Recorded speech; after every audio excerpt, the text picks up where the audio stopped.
In this video, you are going to see how to create lined paper in Microsoft Word document, as you can see here. Let's get started. To insert the lined paper, go to Insert, go to Table, go to Insert Table. Let us write the number of columns on and number of rows can be 20 or 30. Let me write here 30 and click on OK.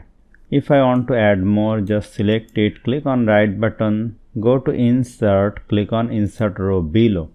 If you want to increase or decrease the height of the row, select it, go to Table Layout, you can increase or decrease the height like this. Now click on this button, click on right button, go to Table Properties, go to Border and Shading. Let us remove the left border and the right border, and here you can see the preview.